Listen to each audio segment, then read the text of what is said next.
오늘도 하나님의 말씀을 우리가 함께 보기를 원합니다. 전도서는요, 성경 전체에서 인생의 어떤 불편한 진실들을 마주하게 하는, 인생의 불편한 진실들이 있죠. 그것을 마주하게 하는 가장 현실적인 책이라고 생각됩니다. 전도자는요, 전도서를 읽는 독자에게 인생의 모순과 역설의 반복을 보게 합니다. 인생엔 모순이 있다. 그리고 역설이 있다. 이런 것들을 계속해서 반복해서 드러냅니다. 그리고 계속 질문하게 만듭니다.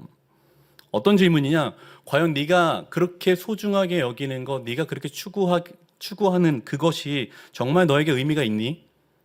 네가 붙잡으려고 노력했었던 것들이 너의 손에 붙잡혔니?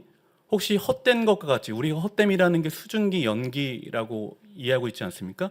우리가 그렇게 잡으려고 했던 것이 너의 손에 잡혀 있냐라고 우리에게 질문하고 있는 것이죠. 네가 그렇게 그토록 잡으려고 했었던, 움켜 잡았던 걸 펴봐. 연기밖에 없지 않느냐라고 우리에게 질문하는 거예요. 그러면서 또 우리에게 이렇게 도전하는 거죠. 네가 그렇게 지혜가 있어? 나보다 그렇게 지혜롭니?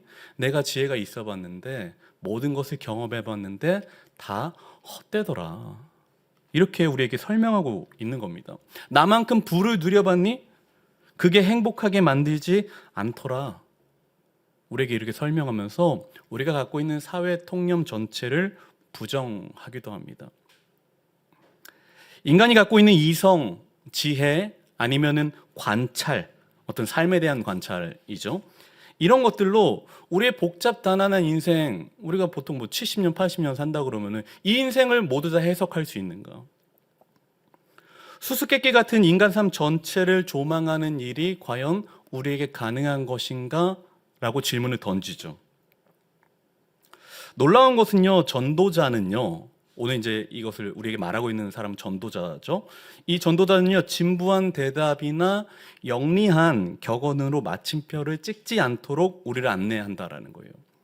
진부하게 답을 끌고 가지 않고요. 어떤 아주 영리한 격언으로 야, 그것이 맞다라고 딱 마침표를 찍지 않도록 우리를 안내한다라는 겁니다. 이제 전도서는 12장까지 되어 있는데 우리가 한 5장 정도니까 한 절반 정도 왔다라고 이해하고, 한번 다시 중반부쯤 와서 전도서를 어떻게 이해하고 어떤 관점으로 바라볼 것인가 재정의해 본다라면은, 전도서는요, 인간이 타락한 이후에 어떻게 타락하기 전 상태, 그러니까 곧 창조의 때로 돌아갈 수 있는가에 대한 인간 저항과 몸부림이라고 말할 수 있죠. 어떻게 내가 죄를 짓기 전 창조의 때로 돌아갈 수 있는가? 거기에 대한 나의 몸부림을 이야기하고 있다고 생각이 됩니다. 이 망가지고 뒤틀린 세상의 현실을 모두 부정하는 게 아니라, 그걸 모두 부정할 수 있죠. 근데 그것이 있다라고 가정하고, 아니 그것을 인정한 상태에서 창조의 상태로, 그러니까 죄를 짓기 전 그 상태로 가고자 하는 방향, 애씀이라는 겁니다. 오늘 본문은요, 우리가 굉장히 좋아하는 주제가 담겨져 있습니다. 여러분도 좋아하고 저도 좋아하는 그 뭐죠? 같이 공감할 수 있는, 우리가 함께 좋아하는 건 뭐예요? 지금 우리가 왜 모였죠? 네, 우리가 하나님 때문에 모였잖아요. 근데 우리가 서로 좋아하는 게 뭐예요? 돈이잖아요. 그죠? 돈에 대해서 말하고 있습니다. 돈. 예. 그렇지 않나요? 여러분도 좋아하고 저도 좋아하는 공통. 허나 당혹스럽게도 어쩌죠? 나는 그를 좋아하는데 그는 나를 좋아하지 않는, 그가 나에게 자꾸 오지 않는 그런 약간 당혹스러움이 있는데, 자, 전도자는요, 재물이라는 것을 굉장히 부정적인 것으로 간주하고 자기 견해를 좁혀갑니다. 재물이라는 건 부정적인 거야. 그것은 우리의 삶에 그렇게 유익하지 않다. 재물이 많다고, 소득이 많다고 해갖고 인생이 그렇게 만족스럽지 않다라고 전도자는 우리에게 이야기를 해줍니다. 여러분 진짜 그렇습니까? 이건 여러분이 저한테 말을 해주셔야 돼요. 네. 어떻게 재물이 많아봤더니, 풍족해봤더니, 여유 있었더니 그것이 우리 인생을 만족하게 하던가요? 여러분도 없으시군요. 네. 이해하겠습니다. 네.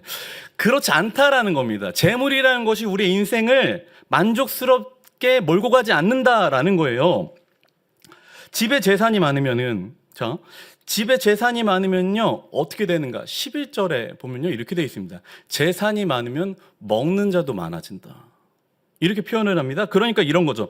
재산이 많으면요 붙어먹는 사람이 많다라는 거예요. 그것을 먹으려고 그거를 매일같이 노리고 있는 사람들이 많다라는 거예요. 자, 여러분 생각해 보세요. 집에 재산이 많아요. 그러면은 보통 일반적으로 집에 재산이 많아요. 그럼 그 집안의 큰아들 보통 뭐예요? 큰아들 뭐 합니까? 보통 이거 하잖아요, 이거. 예.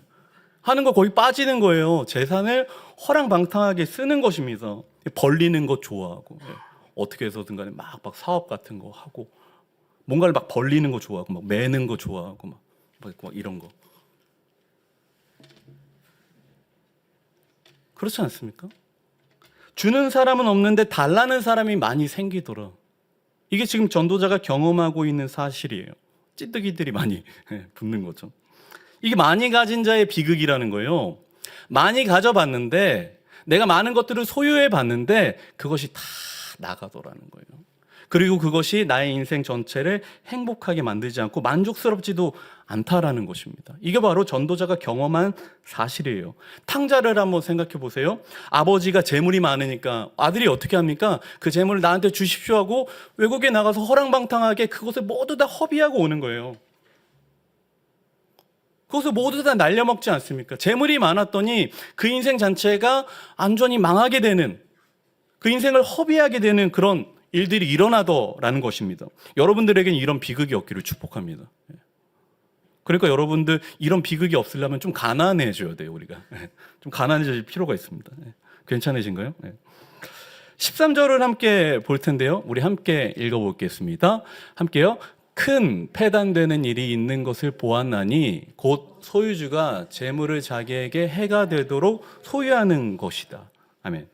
재물을 움켜쥐고 있었던 사람은요 재물 때문에 해를 당하더라. 전도자는요 오늘 어떤 사람을 봤습니다. 어떤 사람이 자기가 목격한 거예요. 어떤 사람을 봤는데 어떤 사람이 아주 성실하게 일해가지고 열심히 일해서 많은 부를 축적했대요. 그리고 자녀들도 잘 성장했대요. 근데 14절에 보니까 알 수 없는 이유로 모든 것들을 잃어버렸대요. 그 재물이 재난을 당할 때에 완전하게 없어졌다고 합니다. 그렇게 열심히 성실하게 모았었던 재물이 다 날아가 버렸대요. 이유는 알 수 없습니다. 이 사람이 갑자기 건강을 잃었을 수도 있고요. 보증을 잘못 썼을 수도 있겠죠. 근데 이 사람은 어떤 사람이었냐? 12절에 보니까요. 함께 읽어볼까요? 부자는 그 부유함 때문에 자지 못하느니라. 어떤 사람이었냐면요. 열심히 일하고 성실하게 일하고 열심히 부를 축적했는데 그 부유함 때문에 잠도 제대로 자지 못했던 사람입니다. 재산을 지키려고, 그것을 잃지 않으려고 누군가 치고 올라올까 봐 불면증에 시달려서 아등바등 살았었는데, 그리고 그것을 모은 거를 가지고 어떻게든 간에 가족에게 물려주고 자녀들에게 그것을 상속해주고 이렇게 하면서 행복한 삶의 인생을 다 마무리 지려고 했는데 이제 자식에게 물려줄 것도 없는 상태가 되었더라. 허망하죠. 열심히 일했는데, 성실하게 일했는데, 근데 그 부 때문에 잠도 못 자고 그것이 순식간에 날아가 버려서 자녀에게 물려줄 것도 없는 상태가 되었다. 어제까지만 해도 부유했는데, 어제까지만 해도 많이 있었는데 오늘 갑자기 다 사라지게 된 거예요. 어제까지만 해도 풍족했는데 곳간에 곡식이 차 있었고 통장에 잔고가 넉넉했는데 오늘 갑자기 사라진 거예요. 코스피가 9천이었는데 5천이 된 거예요. 여러분 주식 안 하시는군요. 얼마나 당혹스럽습니까? 당혹스럽지 않을까요? 내가 갖고 있었던 것이, 모았던 것이, 평생 일구었었던 것이 다 한 번에 사라졌대요. 전 국민이 AI로 외쳤습니다. AI. 간다. 예. 그랬는데 이제는 어떻게 합니까? 그 AI라는 그 단어 사이에 라자를 붙여갖고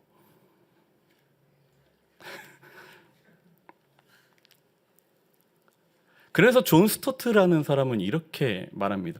우리의 인생은 뭐라고 그러냐면은 이 전도자가 말하기를 벌거벗은 인간이 벌거벗은 상태로 돌아가더라. 이게 지금 전도자의 결론이에요. 우리가 벌거벗은 채로 왔는데 결국 우리의 인생은 벌거벗은 채로 끝나더라. 그러니까 이것을 보고 존 스투트가 뭐라고 하냐면은 우리의 삶은 벌거벗은 두 순간 사이에서 우리가 보내고 있기 때문에 가볍게 여행하는 것이 최선이다. 이렇게 설명을 합니다. 잘 고민해 보면은 그게 옳은 것 같아요. 우리는 벌거벗은 상태에서 와서 벌거벗은 상태로 돌아가게 되죠. 그러면 그 중간 사이는 어떻게 살아가는 것이 가장 좋을까? 최대한 가볍게 여행하는 것이 좋지 않을까라고 이해할 수 있는 것이죠. 그렇게 열심히 일했고 그렇게 열심히 수고했는데 당혹스럽게도 아무것도 남지 않고 아무것도 남은 것이 없고 오히려 알몸이 되었더라. 갑자기 빈털터리가 되었다라는 것입니다. 이렇게 전도자는요, 다시 한번 이 시간을 통해서 인생의 허무함을 드러냅니다. 네가 그렇게 애토록 잡으려고 했었던 거, 네가 움켜잡았다고 생각했던 거 펴봐, 연기 아니야? 라고 우리에게 설명하고 있는 것이죠. 그러니까 재물이라는 것은 우리에게 본질적인 만족을 주지 못한다라는 겁니다. 디모데전서에서 바울은 이렇게 고백하고 있죠. 우리가 잘 알고 있는 말씀인데 함께 읽어보겠습니다. 돈을 사랑함이 일만하게 뿌리가 되나니 이것을 탐내는 자들은 미혹을 받아 믿음에서 떠나 많은 근심으로써 자기를 찔렀도다. 아멘. 돈을 사랑했더니, 돈을 쫓았더니, 재물을 많이 얻었더니 그것이 오히려 나에게 많은 근심이 되었다. 돈이라는 건요, 그 본성상 점점 우리에게 큰 불만족을 양산합니다. 돈이 많으면 풍족하고 기쁘고 행복할 것 같지만은 오히려 더 큰 불만족과 차별을 양산한다라는 거예요. 비교하게 되는 것이죠. 더 갖지 못한 것에 대해서 자신을 비관하게 되는 것이죠. 자, 근데 그러다가 지금까지 전도자는요, 계속해서 재물이라는 것이 악하다. 그것이 많아봤자 크게 우리의 인생에 도움이 되지 않는다. 최대한 가볍게 살아가자라고 말을 하는데 갑자기 태도를 돌변합니다. 19절인데요. 오늘 말씀 한번 19절에 보면요. 이렇게 되어 있습니다. 어떤 사람에게든지 하나님이 재물과 부요를 그에게 주사 능히 누리게 하시며 그것은 하나님의 선물이다. 이렇게 얘기를 합니다. 자, 조금 전까지는 재물이라는 것이 나쁜 것, 우리의 삶을 망치는 것, 오히려 우리 인생을 허망하게 만드는 것이라고 표현을 하다가 갑자기 19절에 태세를 전환해가지고 재물, 부요, 풍족함, 많이 누리는 것들은 다 하나님의 선물이라고 이렇게 말합니다. 왜 갑자기 이런 태도를 보이는 걸까요? 여러분, 이 전도서를 읽을 때요, 가장 중요한 것은요, 바로 모순이라는 겁니다. 이게 바로 전도서가 갖고 있는 모순이에요. 전도자는요, 지혜가 무지보다 낫다라는 의견을 계속해서 우리에게 피력해 줬습니다. 지혜가 좋은 것이다. 지혜를 추구해야 된다. 근데 갑자기 지혜에 대해서 좋게 말하다가 뭐라고 하시는지 아십니까? 지혜는 근심을 더하게 만든다, 이럽니다. 지혜라는 것은요, 우리의 근심을 오히려 더하게 만든대요. 그리고 나중에 뭐라고 하는지 아십니까? 지혜 있는 자와 우매한 자의 죽음이 서로 똑같다라는 거예요. 그러니까 아무리 지혜가 있어봤자, 아무리 지식이 있어봤자 그 죽는 건 다 똑같네. 이렇게 지혜를 폄하하기 시작합니다. 그러다가 갑자기 또 나중에 뭐라고 하는지 아세요? 지혜라는 것은 하나님께서 주신 선물이라고 또한 말하는 거예요. 이거 굉장히 모순되지 않습니까? 지혜를 나쁘다고 얘기하다가, 좋다고 얘기하다가, 그걸 하나님이 주신 선물이라고 얘기하다가, 야, 지혜 그거 봤더니 별 볼 일 없더라. 죽는 건 다 똑같은 거 아니야? 다 알몸으로 죽더라. 이렇게 또 표현하는 거예요. 처음엔 나쁘다고 하다가 나중에는 긍정적으로 말하기를 반복하는 거죠. 재물은 부정적인 것인데 재물을 하나님이 선물로 주신다? 이거 굉장히 모순 아닙니까? 10절에서는요, 전도자가 뭐라고 하냐면은 은을 사랑하는 자는 은으로 만족하지 못하고 풍요를 사랑하는 자는 소득으로 만족하지 못한다. 이거 헛된 거야. 은을 아무리 많이 가둬도 헛된 거야 라고 말하다가 19절에 와서는 뭐라고 하냐면은 재물과 부여를 주시는 분은 하나님이시다라고 말하는 것이죠. 10절에서는 부의 불편, 불확실성, 재물의 위험성, 그것을 경계해야 된다. 그것을 멀리해야 된다. 그것은 우리의 삶에 도움이 되지 않아 라고 밀어냈다가 갑자기 19절에 와서는 이건 하나님이 주신 선물이야 라고 말하는 거죠. 우리는 이 둘 사이의 모순과 간극에서 무엇을 선택해야 될까요? 재물은 부정적인 것인데 재물을 하나님께서 주셨다? 재물은 부정적인 거야. 근데 하나님이 그걸 주셨어. 우리는요, 이 사실을 한번 좀 살펴볼 필요가 있습니다. 전도자는요, 여러분 지금까지 보아왔겠지만은 자신의 논리의 맨 마지막 단락에 하나님 두기를 좋아합니다. 자신의 경험과 지혜로 무엇이 수고롭고 무엇이 헛되고 무엇이 허망한 것인지 말하다가 마지막에 이런 질문을 던지는 거예요. 하나님께서는 어떻게 생각하실까? 질문하는 거죠. 우리가 오늘 본문에서 눈여겨볼 사실은요, 8절과 17절 사이에는요, 하나님에 대한 얘기가 나오지 않는다라는 거예요. 하나님이라는 이름 자체가 없어요. 8절과 17절 나중에 확인해 보세요. 없습니다. 하나님의 이름이 한 번도 등장하지 않아요. 그러다가 유심히 볼 필요가 있습니다. 그러다가 18절, 20절 요 짧은 4절에서 하나님이라는 말을 계속 반복해요. 하나님이 그에게 주셨다. 하나님이 재물과 부요를 그에게 주셨고 하나님의 선물이다. 하나님께서 응답하신다라는 하나님에 대한 찬송시가 계속 등장합니다. 그러니까요, 전도자는요 여전히 저 바깥 세상과 믿음 안에서의 생활의 괴리, 그러니까 저 바깥 세상, 그리고 지금 여기 갖고 있는 믿음 안에서, 믿음 생활 안에서의 괴리. 내가 믿음 생활하면서, 신앙 생활하면서 내가 정당하게 여겼던 것들이, 내가 옳다라고 여겼던 것들, 옳다라고 배웠던 것들이 저 바깥 세상에서는 전혀 작동하지 않을 때에 느끼는 당혹스러운 그 감정을요, 하나님 안에서 지금 해결하려고 하고 있다는 거예요. 재물이 좋은 것일까 나쁜 것일까? 전도자는 지금 약간 갈팡질팡합니다. 근데 그 마지막 질문의 정답을 누구에서 찾으려고 하냐? 바로 하나님에게서 찾으려고 한다는 거예요. 하나님은 어떻게 생각하실까? 하나님이 재물에 대해서 어떻게 생각하고 계실까? 하나님 안에서 지금 해결하려고 하는 거예요. 자신의 그 당혹스러움을요. 바꿔 말하자면요, 전도자는요 지금 약간 믿음이 흔들리고 있거든요. 야, 과연 이게 뭘까? 지혜 있는 게 맞는 걸까? 아니면 우매하게 살아가는 게 맞는 걸까? 재물이 많은 게 좋은 걸까? 아니면은 무엇인가를 사랑하는 게 좋은 걸까? 뭔가 밀어내는 게 좋은 걸까? 수고로운 게 좋은 것인가? 아니면은 기쁨과 행복을 누리는 게 좋은 것인가? 이렇게 당혹스러운 이런 흔들리는 믿음에서 어떻게 하냐면은 바로 자신의 이 흔들리는 믿음을 흔들림의 주어를 두지 않고 믿음이라는 것에 주어를 뒀다라는 거예요. 여전히 이 사람은 흔들리고 있어요. 휘청휘청하고 있습니다. 많은 지혜를 가졌는데 인생에 해결되지 않는 수수께끼 같은 질문들이 있는 거예요. 근데 그 흔들리는 와중에 그 흔들림의 방점을 찍고 살아가는 것이 아니라 믿음이라는 것에 방점을 찍고 살아가고 있다라는 것입니다.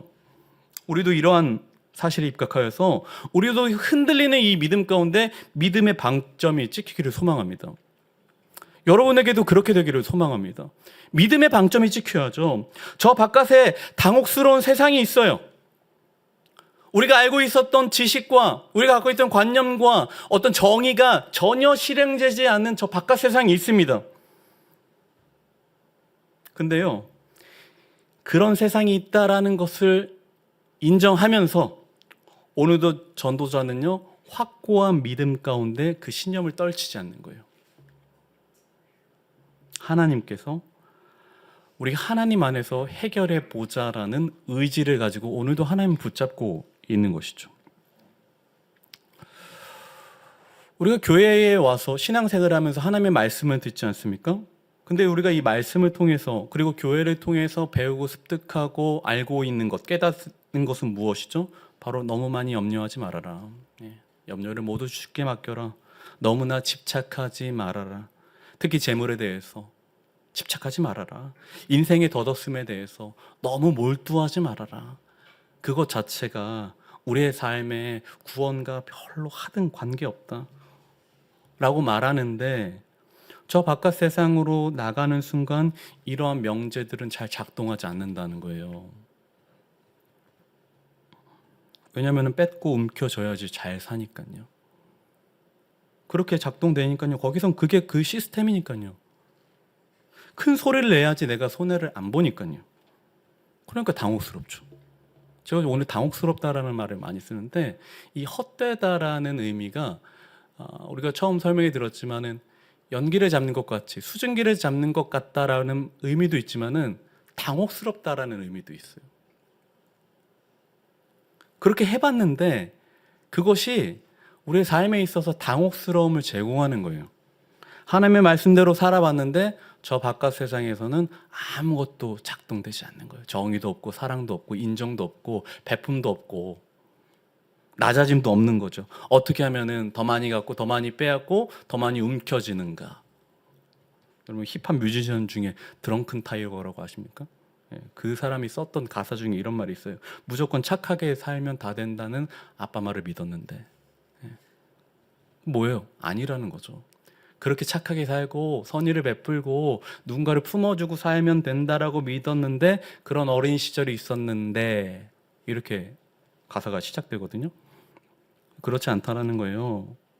하나님의 공의, 하나님의 선함, 하나님의 거룩을 알고 체득한 우리에게 저 바깥 세상의 악은요, 너무나도 비현실적으로 느껴지는 겁니다.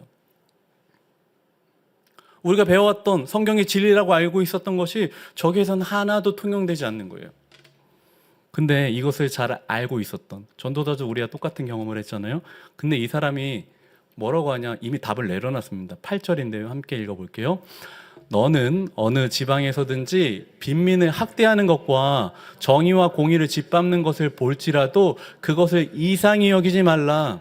아멘. 그렇죠. 사람들이 학대당하고 정의가 무너지고 빈민이, 가난한 사람들이 더 많은 해를 받고 부유한 사람들이 더 많은 것을 얻는 그런 이상한 세상을 이상히 여기지 마. 그건 당연한 거야. 그것은 이 세상의 법칙이기 때문에 그냥 당연한 거야. 빈곤한 자를 억누르고 정의가 실현되지 않는 것을 너무 이상하게 생각하지 마. 그거 없어지는 거 아니다. 이 세상에 더 나은 지도자가 나타날지라도 모든 문제가 해결되진 않습니다. 다른 문제를 야기하거나 파국을 맞이할 수도 있는 것이죠. 그래서 사방에서 보이는 우울하고 실망스럽고 서글픈 현실, 믿는 자가 나의 거룩을, 나의 정의를, 하나님께서 우리에게 베풀어 주신 그 거룩을 이 세상 가운데서 실천하려고 할 때 저 바깥 세상에서는 마치 고장난 리모컨처럼 어떤 신호도 어떤 반응도 없는 거예요. 그때마다 우리 믿는 사람들은 무력감을 느끼죠.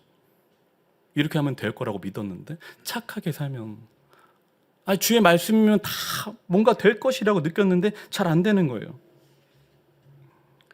답을 찾으려고 하는 모진 인생의 씨름 중에서도 우리는 쉽게 답을 내릴 수가 없습니다.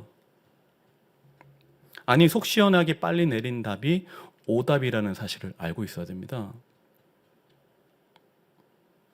우리보다 수천 년 앞선 전도자에게, 수천 년 전에 이미 우리의 앞선 삶을 살았던 전도자에게 들이닥친 이 당혹스러움은요, 오늘날 지각 있는 이 현대인들에게 모두 다 해당되는 일이에요. 다 우리도 그걸 보지 않았습니까? 빈곤한 자가, 아니 열심히 성실하게 일하는 사람이 성공하지 않아요. 꼭 그렇게만 되는 게 아니더라. 꼭 부유한 사람들이 인생의 말미에 어떤 해를 입거나 자신이 저질렀었던 죄값을 다 치르는 건 아니더라. 우리가 이걸 오랜 시간 동안 보지 않았습니까?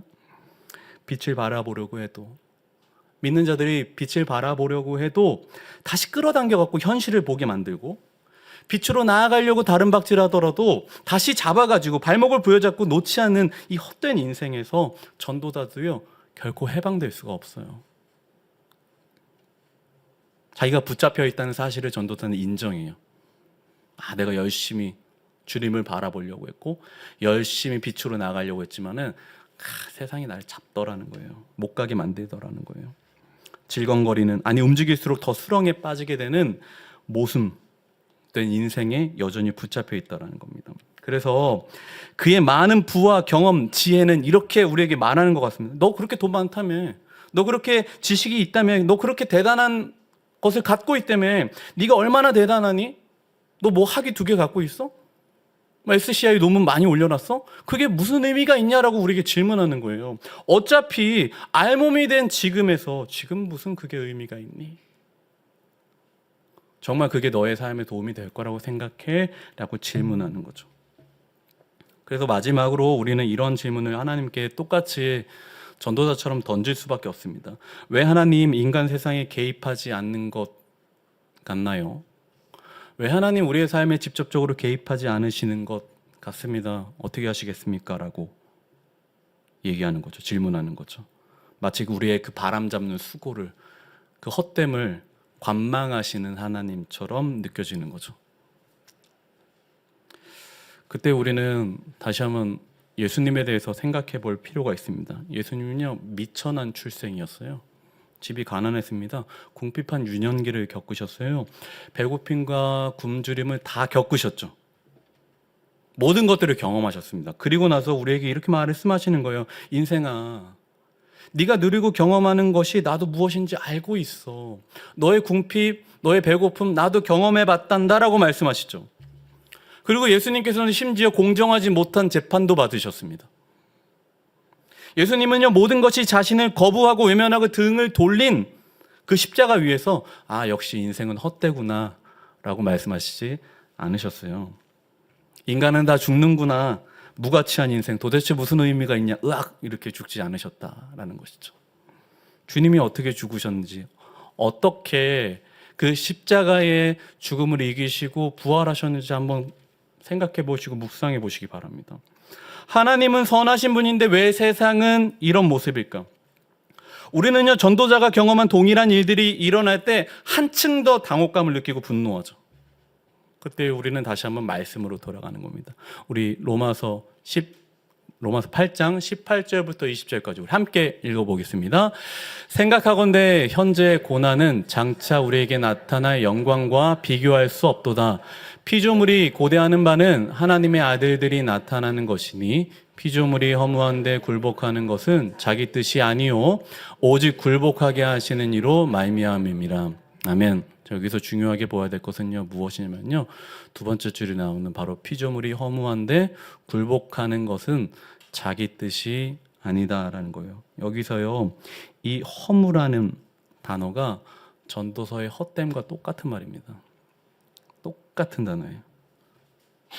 그러니까 오늘 예수님께서는 우리에게 뭐라고 말씀하시냐면은 바로 복음이라는 소망이 헛됨을 기대로 바꿀 수 있다는 겁니다. 복음이라는 소망이 헛됨을 기대로 바꿀 수 있다는 거예요.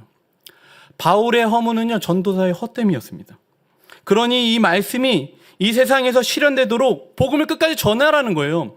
하나님의 말씀이 이 교회에서뿐만 아니라 저 세상 가운데서도 작동되도록 여전히 복음을 열심히 전하고 여전히 죽어가는 영혼을 위해서 예수 그리스도의 이름을 전하라는 것입니다. 그게 오늘 전도자가 우리에게 권면하는 사실이고, 전도자는 여전히 그 사실을 발견하지 못했지만 성경 전체가 우리에게 말하고 있는 내용이라는 것입니다. 성경의 가르침과 기대가 이 땅에서 실현되도록, 저 바깥 세상에 나가서도 당혹감을 느끼지 않도록, 인생은 알몸 죽음으로 헛되게 끝나는 것이 아니라 하나님 나라를 바라보며 있다라는 것을 얘기해 주라는 거예요. 누가요? 바로 여러분들이요. 소망을 발견하라고 말하는 것입니다. 하나님 나라가 저기 있다라고 말하는 거예요. 그러니까 하나님 나라는 어떤 것입니까? 여러분, 우리가 하나님 나라에 가면 무엇이 사라지는 줄 아십니까? 여러분, 우리가 하나님 나라 가면 사라지는 거 뭐예요? 헛됨이 사라지죠. 우리가 하나님 나라 가면 헛됨이 사라집니다. 오늘도 하나님 안에서 몸부림치고, 그 몸부림치는 와중에 하나님께서 답을 주시고 해결받는 시간이 되기를 축복합니다.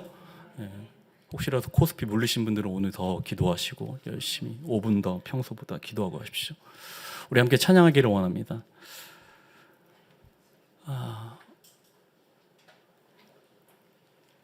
지금 이 자리가요, 우리의 간증이 되기를 원합니다. 우리가 무엇으로 우리의 삶을 증명할 수 있습니까? 많은 말로 우리의 삶을 증명할 수가 없어요. 많은 말들로 우리가 그것을 다 표현할 수 없습니다. 하지만 우리가 이렇게 찬양합니다. 예수를 나의 구주 삼고 이것이 나의 간증이요 이것이 나의 소망이요. 우리는 현실을 살아감과 동시에 하나님 나라를 바라보는, 하나님께 소망을 두고 살아가는 우리 모두가 되기를 축복합니다. 우리 함께 찬양하겠습니다. 예수를 나의 구주 삼고.